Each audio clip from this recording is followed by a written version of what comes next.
नमस्कार, स्वागत है आप सभी का ऑनलाइन एडा स्टडी यूट्यूब चैनल पर। इस वीडियो में हम बात करेंगे कई बड़ी और लेटेस्ट अपडेट के बारे में। जैसा कि आप जानते हैं, किसी भर्ती संबंधित कोई भी जानकारी होती है आप सभी को ऑनलाइन एडा स्टडी चैनल के माध्यम से दी जाती है, वो भी रियल ऑथेंटिक। तो चलिए दोस्तों, वीडियो शुरू करते हैं। वीडियो को लाइक कर दें और शेयर कर दें, चैनल को सब्सक्राइब करके बेल आइकन को दबा लें, जिससे कि आपको रियल ऑथेंटिक जानकारियों की नोटिफिकेशन सबसे पहले मिलते रहें। शुरुआत करते हैं सबसे पहली अपडेट के बारे में, जो कि संबंधित है नए शिक्षा सेवा आयोग के बारे में। फिर हम बात करेंगे नई प्राइमरी शिक्षक भर्ती को लेकर। इसके अलावा 1,30,000 पदों पर जारी शासनादेश, यूपी टीईटी और यूपी बीएड एग्जाम के बारे में, जिसको अभी फिलहाल में स्थगित कर दिया गया है। आप जानते हैं कि यूपी बीएड एग्जाम को लेकर जो तैयारियां थी वो यहाँ पे अप्रैल के अंदर कराए जाने की संबंधित थी, लेकिन अब उसको स्थगित करके नई परीक्षा की तारीखें घोषित कर दी गई हैं, जिसको लेकर जानकारी आप सभी को ऑफिशियल वेबसाइट के माध्यम से देखने के लिए मिल जाएगी। जैसा कि यहाँ पे लिखा हुआ है कि 1 फरवरी को आप सभी का विज्ञापन जारी हुआ था, 10 फरवरी से आपके आवेदन शुरू हुए थे। आपकी जो यहाँ पे आवेदन की लास्ट डेट थी वो 15 मई देखने के लिए मिली थी। इसी तरीके से आपके जो एडमिट कार्ड जारी किए जाएंगे वो यहाँ पे 8 जून 2023 को जारी किए जाएंगे। और आपका जो एग्जाम होगा, अब ये अप्रैल में ना होकर आप सभी का जो एग्जाम है 15 जून 2023 को करवाया जाएगा। तो यूपी बीएड करने वाले अभ्यर्थियों के लिए बड़ी अपडेट है कि परीक्षा की तारीखों में बदलाव किया गया है। अब ये परीक्षा 15 जून 2023 को देखने के लिए मिलेगी। चलिए बात कर लेते हैं अपनी अगली अपडेट के बारे में, जो कि संबंधित है नई शिक्षा सेवा आयोग के बारे में, क्योंकि इसको लेकर अभ्यर्थी लगातार इंतजार कर रहे हैं। नई शिक्षा सेवा आयोग को लेकर हाल ही में मुख्यमंत्री के माध्यम से दिशा निर्देश भी दिए गए थे और एक बैठक भी देखने के लिए मिली।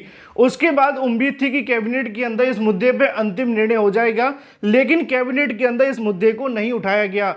सवाल यह है कि नए शिक्षा सेवा आयोग को लेकर कब तक आप सभी का जो प्रोसेस है वो शुरू होगा, इसी के बारे में यहाँ से जानकारी देखने के लिए मिली है।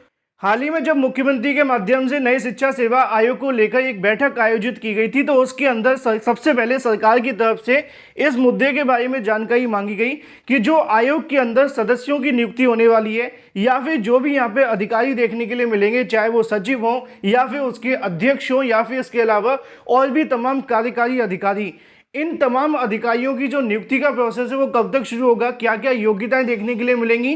क्योंकि सिर्फ आयोग बना देने से काम नहीं होगा, उसके अंदर सदस्य भी भेजने पड़ेंगे और उनके संबंधित जो कार्य हैं वो भी करने पड़ेंगे। इसी के संबंध में यहाँ पे आप सभी को देखने के लिए मिलेगा। अगर बात की जाए यहाँ पे आयोग के द्वारा अध्यापकों की सीधी भर्ती के संबंध में मार्गदर्शी सिद्धांतों को यहाँ से किया जाएगा।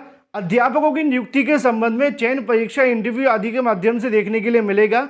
लेकिन अगर बात की जाए यहाँ पे नियुक्ति के पदाधिकारी होंगे, उसके संबंध में संशोधित की जाएगी। नए आयोग को स्वरूप में लाने के लिए उसके अध्यक्ष, सदस्यों की अहर्ता, इसके अलावा आयोग की शक्तियां और कार्यों के संबंध में रूपरेखा तय करते हुए जो आवश्यक प्रस्ताव प्रस्तुत करें। मतलब सीएम योगी के माध्यम से नए शिक्षा सेवा आयोग के बारे में अधिकारियों को दिशा निर्देश दिए गए कि भाई उनके जो अध्यक्ष होने वाले, सदस्य होने वाले हैं, उनकी योग्यताएं क्या होंगी, इसके अलावा जो आयोग की शक्तियां होंगी, उनके कार्य होंगे, वो किस प्रकार देखने के लिए मिलेंगे। इसके बारे में एक संपूर्ण जो प्रस्ताव है वो शासन के सामने रखा जाए और उसके बाद शासन की तरफ से इसको जो मंजूरी है वो दी जाएगी। इन शॉर्ट अगर कहा जाए तो नई शिक्षा सेवा आयोग को लेकर कैबिनेट के माध्यम से मंजूरी इसलिए नहीं दी गई है क्योंकि इसके अंदर कहीं ना कहीं बहुत सारे अभी ऐसे प्रस्ताव हैं जो कि शासन के पास आने बाकी हैं, और शासन की तरफ से जब तक यहाँ पे सदस्य अध्यक्ष उनके कार्यों से संबंधित कार्यों को स्पष्ट नहीं कर दिया जाता, तब तक वो आयोग के प्रस्ताव पे मोहर नहीं लगाएंगे। तो ऐसे में हाल ही में हुई बैठक के अंदर दिशा निर्देश दिए गए हैं। आने वाले कुछ ही समय के अंदर सारे के सारे प्रस्ताव सीएम योगी की टेबल पर होंगे, और अगर सब कुछ ठीक रहा तो इसी महीने के लास्ट आते आते नए शिक्षा सेवा आयोग को लेकर जो अंतिम निर्णय है वो आपको देखने के लिए मिल जाएगा। तो बात कर ली जाए अपनी अगली अपडेट के बारे में, क्योंकि यहाँ पे सबसे बड़ा सवाल देखने के लिए मिल रहा था उत्तर प्रदेश में आने वाली नई प्राइमरी शिक्षक भर्ती के बारे में। पिछले 4 या 5 सालों से अभ्यर्थी लगातार धरना प्रदर्शन कर रहे हैं। अभी भी धरना प्रदर्शन लखनऊ में जारी है। आए दिन 15-16 अभ्यर्थी धरना प्रदर्शन करने जाते भी हैं। लेकिन यहाँ पे सबसे बड़ा सवाल ये है कि नई प्राइमरी शिक्षक भर्ती का जो विज्ञापन है वो कब तक जारी होगा, जो यूपी टीईटी 2023 का नोटिफिकेशन है वो कब जारी होगा। कुछ अभ्यर्थी ये भी पूछते हैं कि पहले यूपी टीईटी होगा या फिर नई प्राइमरी शिक्षक भर्ती। तो इस बात में कोई दो राय नहीं है कि पहले यूपी टीईटी की परीक्षा ही होगी। हाल ही में हुई बैठक के अंदर भी शासन के माध्यम से दिशा निर्देश दिए गए थे। अब सवाल यह है कि यूपी टीईटी का नोटिफिकेशन कब तक जारी होगा। तो जो अभी आयोग को लेकर काम चल रहा है उसके आधार पर अगर समझें तो जो यूपीटीईटी का नोटिफिकेशन होगा वो आपको जुलाई के बाद ही देखने के लिए मिलेगा। मान लीजिए कि अगर मई के अंदर आयोग काम संभाल लेता है तो जून कम से कम उनको लगेगा आयोग को पूरा सेटअप करने में, तमाम कार्यों को समझने में, फिर उसके बाद में जुलाई से वो काम करना शुरू करेंगे। तो यूपीटीईटी एक बड़ी परीक्षा होती है जिसके अंदर 20 से 25 लाख अभ्यर्थी आवेदन करते हैं। तो जो अभ्यर्थी यूपीटीईटी 2023 के नोटिफिकेशन का इंतजार कर रहे हैं उनका इंतजार जुलाई के बाद ही खत्म हो पाएगा और इस बार यूपीटीईटी की परीक्षा जुलाई के आसपास ही देखने के लिए मिल पाएगी। माफ़ कीजिए, नोटिफिकेशन जारी होगा, परीक्षा बाद में होगी। लेकिन अगर बात की जाए नई प्राइमरी शिक्षक भर्ती विज्ञापन के बारे में तो इस बार यूपीटीईटी के बाद नई प्राइमरी शिक्षक भर्ती का विज्ञापन अवश्य जारी होगा। उसके कुछ कारण हैं। पहला कारण है 2024 का चुनाव, क्योंकि सरकार के माध्यम से हाल ही में प्रस्ताव भी मांगा गया है कि भाई 2024 तक होने वाली भर्तियों का ब्यौरा दीजिए, पहला। दूसरा सबसे बड़ा कारण है बीएड बनाम बीटीसी का मामला जो कि जल्द खत्म होने वाला है। तीसरा सबसे बड़ा कारण है अभ्यर्थियों का एकजुट होना, क्योंकि अभ्यर्थियों के माध्यम से कोर्ट में भी याचिका दाखिल की गई है, ट्विटर के माध्यम से भी कहीं ना कहीं दबाव बना रहे हैं, तो वहीं दूसरी तरफ धरना प्रदर्शन के माध्यम से भी दबाव बनाया जा रहा है। इन तमाम अलग अलग मुद्दों को समझा जाए तो नई प्राइमरी शिक्षक भर्ती के लिए ये एक अच्छी और बड़ी अपडेट होगी और इस बार यूपीटीईटी के बाद आपको नई प्राइमरी शिक्षक भर्ती अवश्य देखने के लिए मिलेगी। आप लोग अपनी प्रिपरेशन करें और छात्रों का सपोर्ट करें जो भी नई शिक्षक भर्ती को लेकर मांग कर रहे हैं, क्योंकि बिना एकजुटता के नई शिक्षक भर्ती का विज्ञापन कभी जारी नहीं हो पाएगा, आप जानते हैं। लेकिन 2024 का चुनाव है तो ये आपके लिए और भी ज़्यादा बेनिफिट वाली बात है।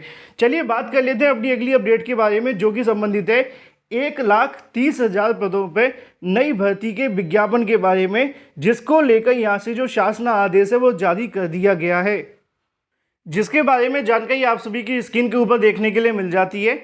अगर बात की जाए 1,30,000 पदों के संबंध में तो यहाँ पे पूरा का पूरा शासन आदेश जारी किया गया है।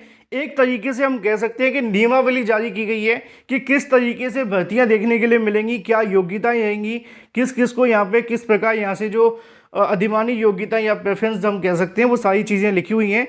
इन तमाम चीज़ों के बारे में डाटा बताया गया है। लेकिन जो काम की बात है वो आप सभी को देखने के लिए मिलती है पेज नंबर 2 के ऊपर, जहाँ पे आप सभी के सामने देखने के लिए मिलेगा। अगर बात की जाए 1,29,930 पद आपको देखने के लिए मिलेंगे, जिसमें अगर बात की जाए पुरुषों के बारे में तो 1,25,262 पद देखने के लिए मिलते हैं और महिलाओं की अगर बात की जाए तो 4,667 के समथिंग ये पद आपको देखने के लिए मिलेंगे। और इसके लिए अगर बात की जाए वेतन के बारे में तो मैट्रिक पे स्तर का आपको देखने के लिए मिलेगा। ऐसे में अगर बात की जाए चयन के बारे में तो अभी ना तो इसको चयन किया गया है और ना ही अध्याचन किया गया है, मतलब किसी को अध्याचन भेजे गए हैं। ये पद पूरे तरीके से खाली हैं और इन पदों को सीधी भर्ती के माध्यम से किया जाएगा। अब ये जो आपको भर्ती देखने के लिए मिलेगी ये स्टाफ सिलेक्शन कमीशन के माध्यम से होगी, जिसको आप एसएससी जीडी के नाम से जानते हैं। आने वाले 2023 के अंदर जो नई भर्ती का विज्ञापन या अगले साल जब भी जारी होगा तो आपको बम्पर पदों पे देखने के लिए मिलेगा। 1,29,925 आपको पद देखने के लिए मिलने वाले हैं। फिलहाल इस वीडियो के माध्यम से इतना ही। Thank you for watching this video.